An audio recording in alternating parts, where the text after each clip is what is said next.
Ya, halo teman-teman, berjumpa kembali dengan saya di Rayu di channel. Terima kasih banyak teman-teman sudah berkunjung ke channel ini. Doa terbaik dari saya buat teman-teman semuanya, semoga teman-teman diberikan kesehatan, diberikan selalu rezeki yang melimpah, dilancarkan segala aktivitasnya. Amin, amin, amin. Di video saya kali ini teman-teman, saya mau bahas sedikit mengenai mobil Xenia ya. Ini mobil Xenia 1300 cc. Sama aja dengan Avanza ya teman-teman ya. Nah, jadi di sini permasalahan mobil ini tidak bisa memindahkan gigi ya. Saat kita ngopling ada suara keras. Nah, nanti teman-teman untuk video ini ya, saya mau bikin agak sedikit detail. Teman-teman simak aja.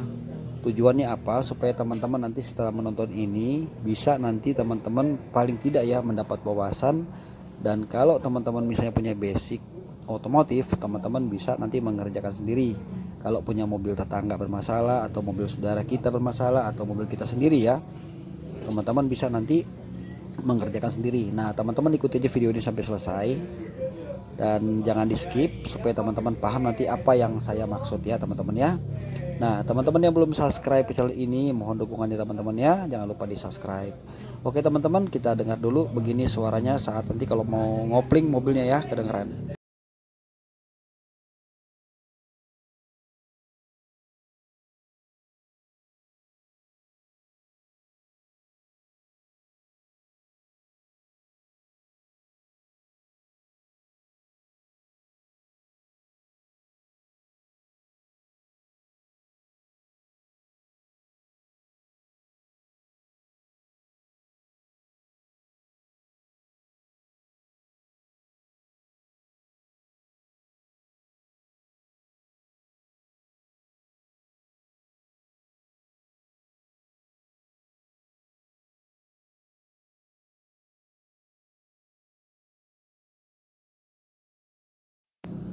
Nah, seperti itu teman-teman ya. Jadi mobil ini itu dia penyakitnya.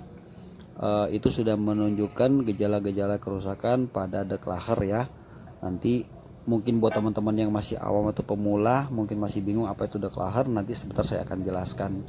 Di video ini agak detail ya, saya akan jelaskan supaya teman-teman betul-betul paham sistem kopling mobil manual. Dan teman-teman nanti kalau sudah paham bisa nanti mengerjakan sendiri ya. Oke teman-teman ya, jadi saya sarankan untuk jangan skip, perhatikan baik-baik setiap step, setiap langkah supaya teman-teman nanti bisa mengerjakan sendiri. Oke teman-teman ya. Nah teman-teman, sekarang saya akan mulai membongkarnya ya. Nah, saya akan melepas terlebih dahulu join couple ini ya. Nah, di sini kan ada 4 baut dengan ukuran kunci 14. Kita lepas dulu ya 4 baut ini. Ini ya ada 4 baut, kita copot. Ini untuk langkah awalnya. Kita harus melepas terlebih dahulu as couple tersebut ya teman-teman ya. Nah, kemudian kita juga melepas ada 4 baut ya. Ini kan yang tengah-tengah ada gantungan kopelnya kan sambung ya sampai ke transmisi. Nah, di sini ada 4 baut sama aja. Kita juga lepas ini ya teman-teman ya. Kunci 14 sok ya teman-teman, siapkan yang bagus, yang kotak, jangan pakai yang bintang ya. Nah, kita lepas ini baru kita melepas si as couple-nya. Nah, seperti ini ya teman-teman ya. Ini kan as couple-nya sudah copot. Lalu kita kalau misalnya ada olinya kan pasti keluar ya. Dari sini kita siapkan wadah untuk menampung oli tersebut. Seperti ini ya teman-teman ya.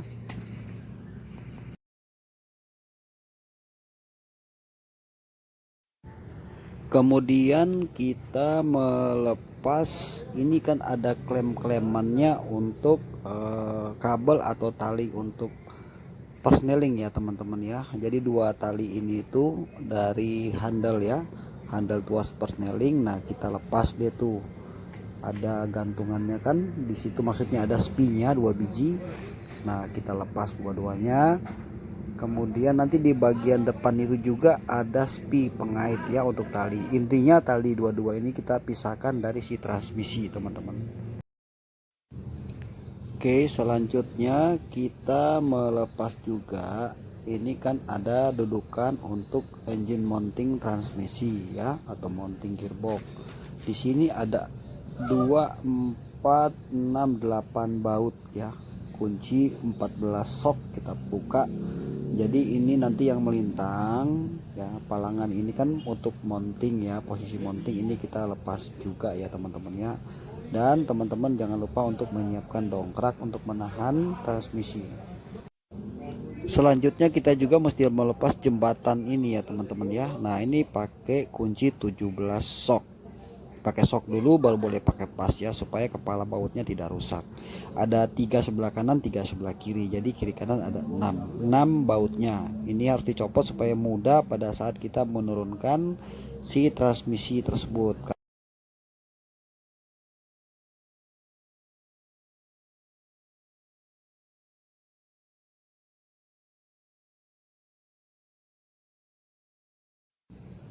Ya seperti ini ya teman-teman ya, coba lihat ini kan sudah lepas ya, dudukan mounting sudah copot dan kita menahan dengan dongkrak transmisi tersebut ya. Nah karena sudah nggak ada pegangannya kan, nah, kita tahan seperti ini teman-teman. Nah, pakai dongkrak biasa yang gunting nggak apa-apa, karena ini untuk nahan aja teman-teman ya. Nah yang selanjutnya disinilah kita kalau mau melepas tali untuk si kopling ya. Nah coba lihat ini sudah ada kelihatan hancur ya teman-teman ya, mungkin itu bekas drag lahar yang hancur ya, yang bunyi tadi. Nah coba lihat ini udah rontok ya, nah parah bener. Nah jadi kalau mau melepas nanti untuk talinya di sini kan ada 2 baut 12 ya. Nah ini untuk setelannya ya teman-teman ya, ini kalau kita putar kanan ngencengin tinggiin, kalau kiri itu nurunin rendahin ya. Nah kemudian kan di situ ada untuk penahan ya teman-teman, nanti buka penahannya itu menggunakan kunci 12, baru kita copot si talinya tersebut.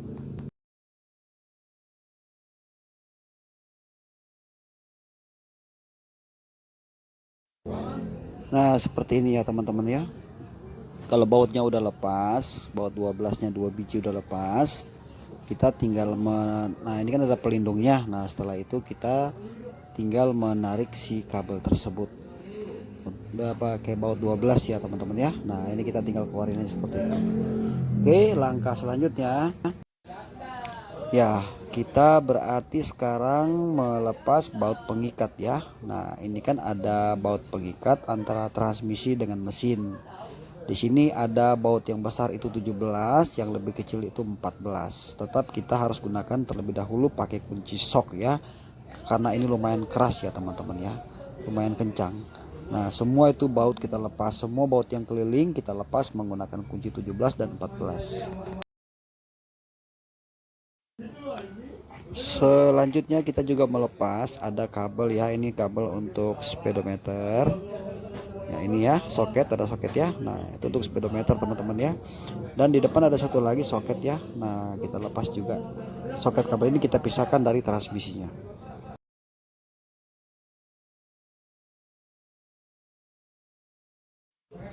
seperti ini ya teman-teman ya. Coba lihat ini semua bautnya sudah saya lepas sebelah kiri. Nah ini kan ada baut 17 besar, nah sudah saya copot semua ya. Nanti ini misah ya antara mesin dengan transmisi, karena mesin kan bagian depan. Nah yang atas ini juga, nah ini ada satu yang atas untuk pegangan dinamo starter ya, satu lagi untuk dua maksudnya starter, atas satu bawah satu ya, kunci 14 sok, yang lainnya 17. Nah itu soketnya kita masih copot yang bagian atas. Nah kemudian kalau sudah seperti ini kan kita tinggal menarik nih. Nah ini kalau misalnya saya ini mengerjakan sendiri ya teman-teman ya.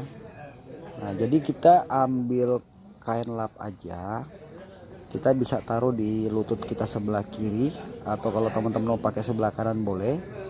Nah kita pakai lap taruh di lutut kita seperti ini untuk menahan transmisi bagian depan ya teman-teman ya. Nah supaya kaki kita nggak sakit dong. Kalau nggak pakai kain kan sakit bro. Nah seperti ini aja ya. Nah kemudian di belakang boleh pakai kain nggak apa-apa, supaya teman-teman tangannya jangan sampai luka ya, atau pakai sarung tangan. Nah kita goyang aja langsung kita tarik, ini langsung copot. Coba lihat ya. Nah udah lepas kan. Nah, oke. Nah terus mantap, copot ya. Nah seperti itu teman-teman. Nah, sekarang ini sudah turun ya. Kita akan melihat kondisi ini si dekrupnya dan kopling, dan kita akan melihat kondisi drag laharnya seperti apa ya teman-teman ya.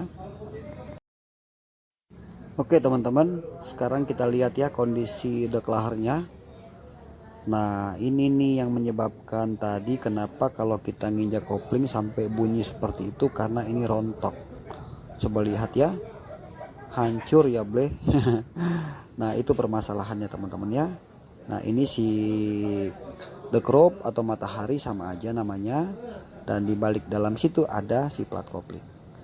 Nah, coba lihat ya teman-teman ya, ini sudah lululantak, hancur. Nah, nanti teman-teman pada saat pemasangan juga harus benar, karena kalau nggak benar nanti pemakaian berapa bulan nanti rusak lagi ya teman-teman ya. Nah, sekarang saya mau melepas si kopling ini ya, si dekrupnya kita akan buka dulu ya teman-teman ya. Nah, coba teman-teman lihat ya, di sini ada 6 baut dengan ukuran baut 12. Nah, ini ya. Ada 6 ya, 1 2 3, kemudian 4 atas, 5 dan 6. Jadi ada 6 baut kita copot ya teman-temannya, tetap masih menggunakan kunci sok 12. Oke, teman-teman, seperti ini ya. Nah, jadi kita lepas. Kalau bautnya sudah lepas semua, baru kita mengambil obeng min untuk kita mencungkil sedikit-sedikit ya. Nah, di situ tuh ada pen ya, penahan untuk dekrupnya. Jadi dekrup dengan matahari itu sama aja ya teman-teman ya, barangnya sama maksudnya. Cuma namanya berbeda, istilahnya berbeda ya. Nah, itu kan ada 3 pen tuh.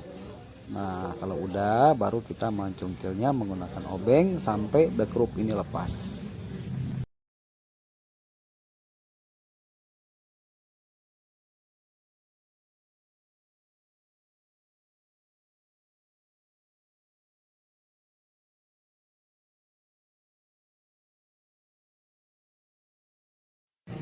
Ya, seperti itu teman-teman ya. Ini udah lepaskan.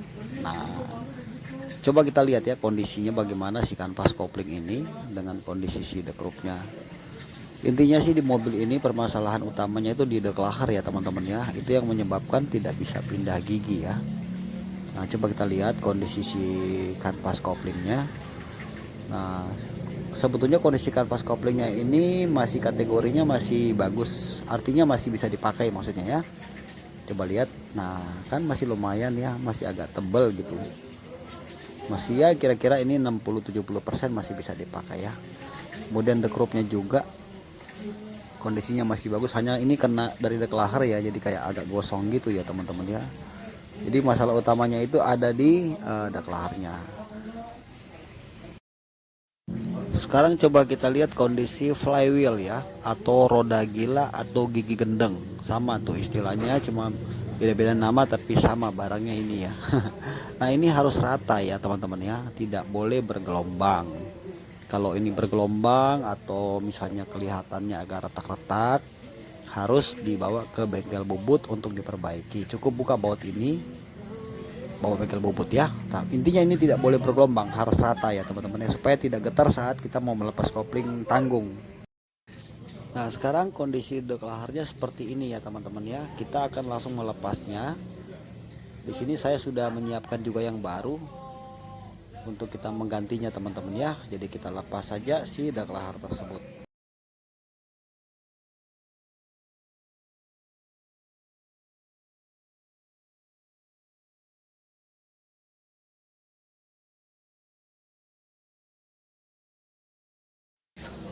Nah teman-teman, inilah spare part yang baru ya, sudah saya beli. Nah teman-teman, untuk informasi kalau teman-teman mau beli yang seperti ini ya, ini harganya kurang lebih sekitar 1,2 juta ya. Jadi kita beli satu set, kita sebut namanya kopling set. Jadi terdiri dari 3 item ya, ada dekrup, deklaher, sama si kanvas kopling seperti ini ya teman-teman ya.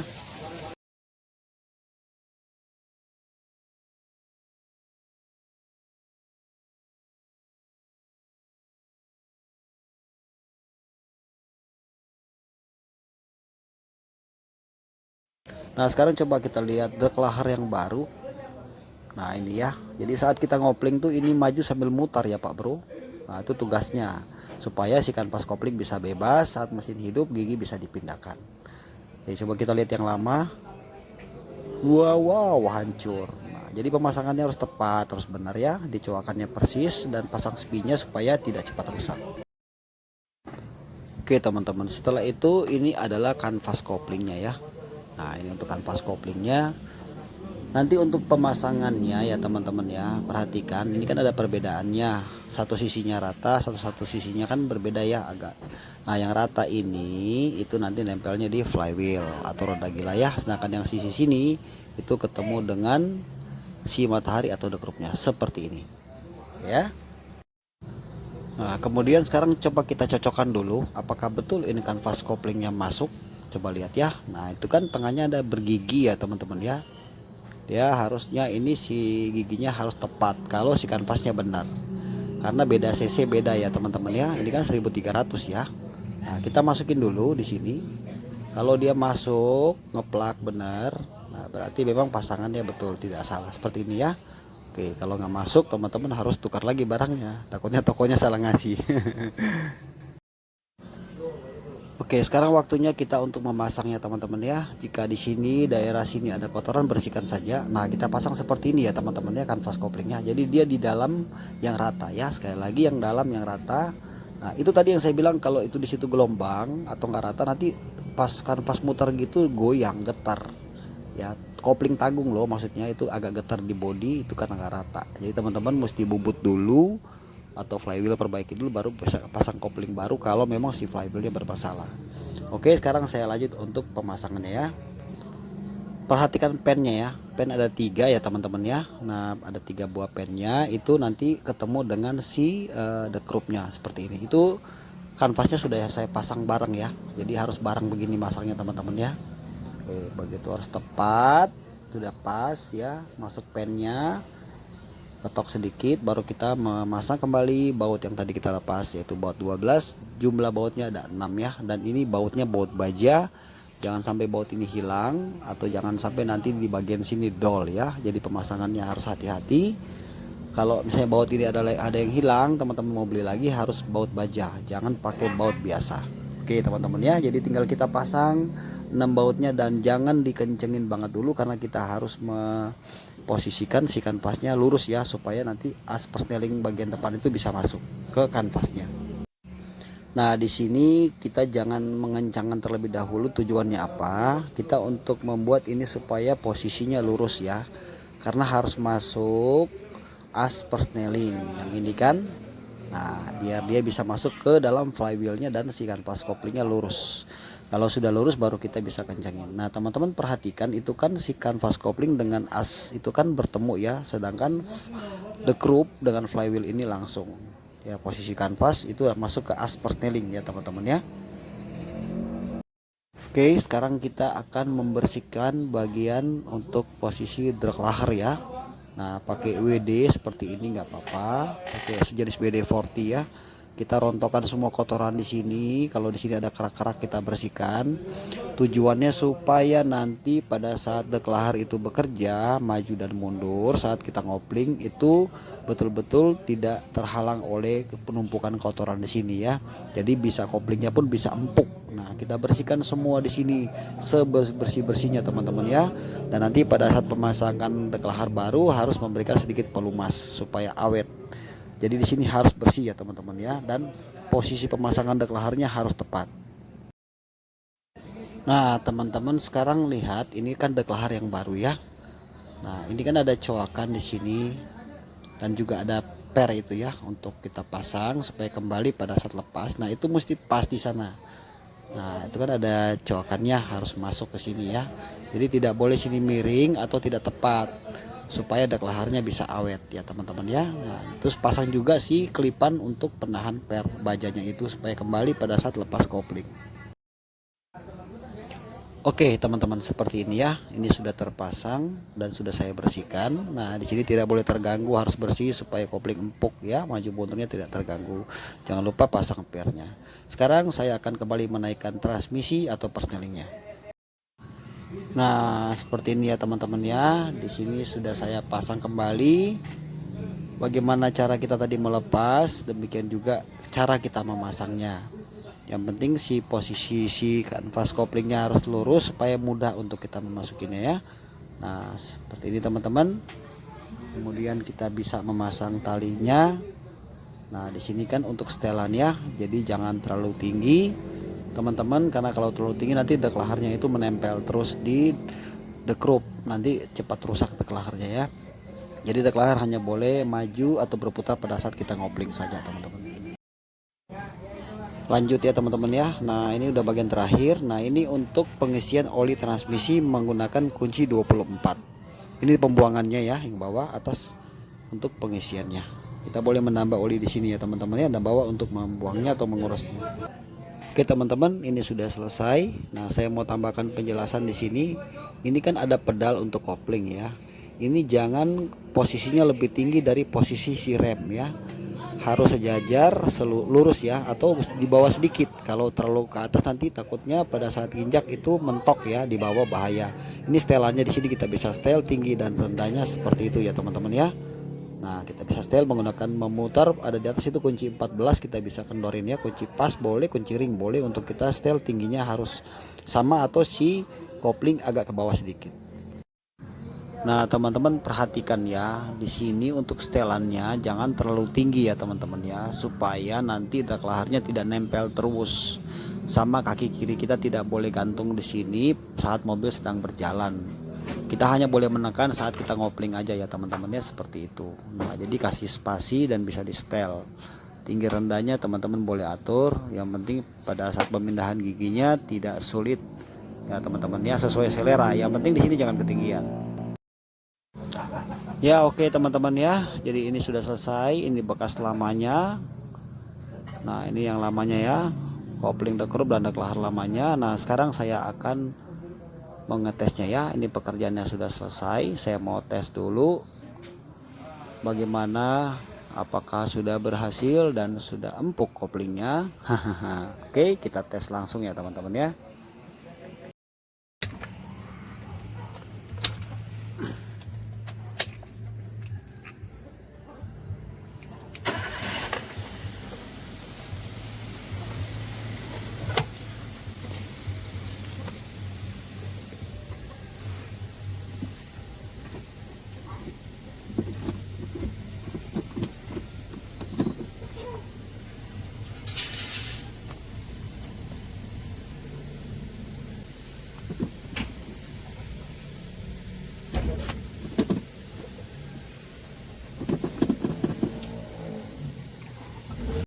Oke teman-teman, demikian video saya kali ini. Ini sudah selesai mobilnya ya, sudah oke. Saya tinggal mengembalikan kepada konsumen. Dengan demikian selesai sudah video saya. Harapan saya semoga video ini bisa menjadi manfaat buat teman-teman semuanya. Terima kasih sudah mengikuti dari awal sampai selesai. Teman-teman jangan lupa bantu subscribe channel ini ya, dan boleh share sebanyak-banyaknya. Sampai kita ketemu di video berikutnya. Selamat mencoba teman-teman ya. Salam sukses dari saya, dari Rayu Day Channel. Sampai kita berjumpa di video yang akan datang. Thank you teman-teman. God bless you. Bye.